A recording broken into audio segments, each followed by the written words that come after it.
کب تک سحری کر سکتے ہیں؟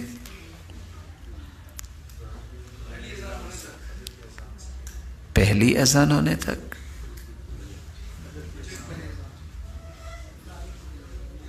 جو بھی بھائی بات کرنا احترام سے سنا کرے، اللہ تعالیٰ ان کو سلامت رکھے، برکتوں سے نوازے اور عزت سے نوازے۔ اس طرح جو مشارکت ہوتی ہے نا، اس کا مطلب ہوتا ہے صحیح بات تک پہنچنا۔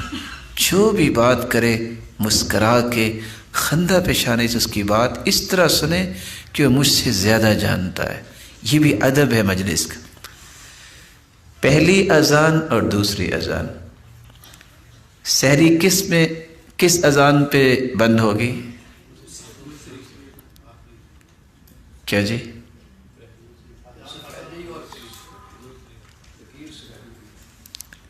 آپ نے کچھ فرمایا میرے مطلب؟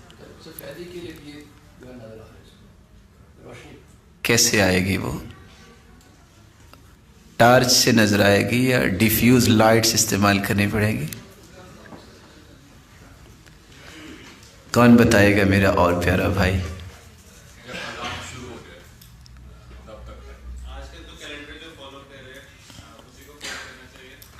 چلو اس ٹیکنالوجی سے فائدہ تو لینا چاہیے نا، اگر اس طرح ٹائمنگ بن گئی ہے تو اس کا بھی انکار نہیں کرنا چاہیے، لیکن جب تک اذان نہیں ہوتی اس وقت تک تو سحری کھا سکتے ہیں نا۔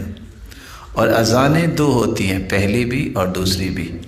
تو رسول اللہ صلی اللہ علیہ وسلم نے فرمایا تھا کہ جب اذان، آپ کے دو مؤذن تھے نا، عبداللہ ابن ام مکتوم اور بلال رضی اللہ تعالیٰ عنہ، تو آپ صلی اللہ علیہ وسلم نے کیا فرمایا تھا کہ جب عبداللہ بن مکتوم اذان کہے تو کھاتے پیتے رہا کرو، یہ تو اس لیے اذان دیتے ہیں لیوقظ النائم، کچھ سویا ہوا ہے تو بیدار ہو جائے، اور اس لیے اذان دیتے ہیں کوئی تہجد پڑھ رہا ہے تو اسے متنبہ کر دے کہ اب ٹائم تھوڑا رہ گیا ہے، اور جب بلال اذان دے تو تم سحری بند کر دیا کرو۔ تو پھر کون سی اذان پہ سحری بند ہوگی؟ دوسری۔ اچھا اذان اللہ اکبر ہو تو چھوڑ دینا چاہیے؟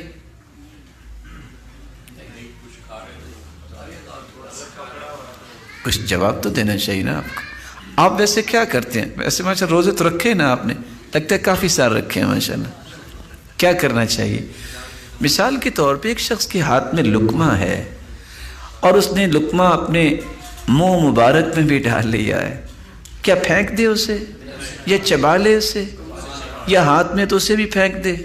ہو سکتا ہے کسی بھائی کو پسند، اس نے ہاتھ میں کافی ساری چیز پکڑی ہوئی ہے، ایک بہترین سی جو نا وہ چیز پکڑی ہو، اس میں کوئی میٹھی چیز بھی کھا رہا ہے، کیا کرے؟ دیکھیے یہ چیزیں میری اور آپ کی زندگی کا حصہ ہے۔ ہم اگر آپ چھپا جائیں گے تو ہمیں مسئلہ سمجھ میں نہیں آئے گا۔ کیا کرنا چاہیے؟ دیکھ لینا، آپ لگتا ہے ایسا ہی کرتے ہوں گے۔ جی میرے بھائی،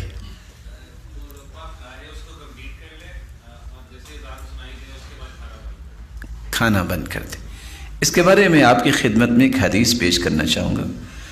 رسول اللہ صلی اللہ علیہ وآلہ وسلم کا فرمان ہے، صحیح الجامع میں 607، سلسلہ صحیحہ 1394، سیدنا ابو ہریرہ رضی اللہ تعالی عنہ سے مروی ہے، اذا سمع، الفاظ پہ غور کیجئے گا، اذا سمع احدکم النداء، جب تم میں سے کوئی شخص اذان سنے، والاناء علی یدہ، اور برتن اس کے ہاتھ پر ہے،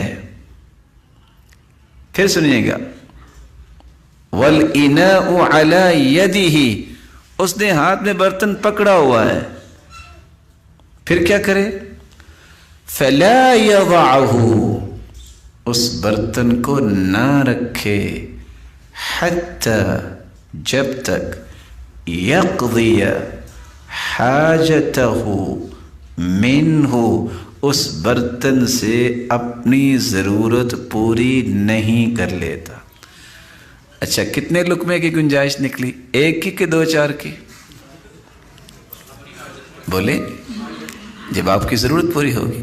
کیونکہ بعض لوگ کیا ہوتا ہے کہ اذان شروع ہوئی وہ بیچارے سب کچھ پھینک دیتے ہیں.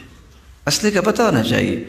لیکن اس کا یہ بھی مطلب نہیں ہے کہ ہاتھ میں برتن ہے تو جو ہی اللہ اکبر ہو جلدی سے دونوں ہاتھوں میں برتن لے لیے. اب وہ رکھیں گے کیسے اور حاجت کیسے پوری کریں گے؟ اس کا یہ قطعاً مطلب نہیں ہے. حدیث کو حدیث کے معنی میں لیا جائے. جو آپ کی ضرورت ہے اس کو آپ پورا کر لیں.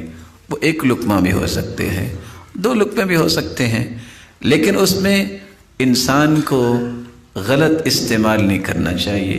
غلط استعمال کے پتہ ہے اس کو کہ اب یہ میرے ہاتھ میں تو ہے نہیں, اس کو ہاتھ میں لانے کی کوشش نہ کریں, اور نہ ہی لوگوں پہ اس طرح فتوے لگانے کی کوشش کریں کہ آپ نے چونکہ اذان ہوئی تو آپ یہ جو لقمہ کھا رہے تھے اس کو چبایا ہے نا, آپ کو تو روزہ ہوا ہی نہیں. اور بیچارے کتنے فون کرتے ہیں, آپ حیران ہوں گے. یعنی ان سوالات سے خوشی بھی ہوتی ہے کہ مسلمانوں میں بہت ساری نیکی کی خواہش ہے, تڑپ ہے, اور مسلمان بیچارے پریشان ہوتے ہیں جی ہمارا روزہ ہوا کہ نہیں ہوا. اس کا مطلب ہے کہ ان کو فکر ہے کہ ہمارا روزہ کہیں ضائع نہ ہو جائے, اور اس کو اپریشیٹ کرنا چاہیے کہ مسلمانوں کے اندر یہ جو تڑپ اللہ نے رکھی ہے یہ معمولی تڑپ نہیں. رب تعالیٰ ہر ایک کی عبادات کو قبول فرمائے.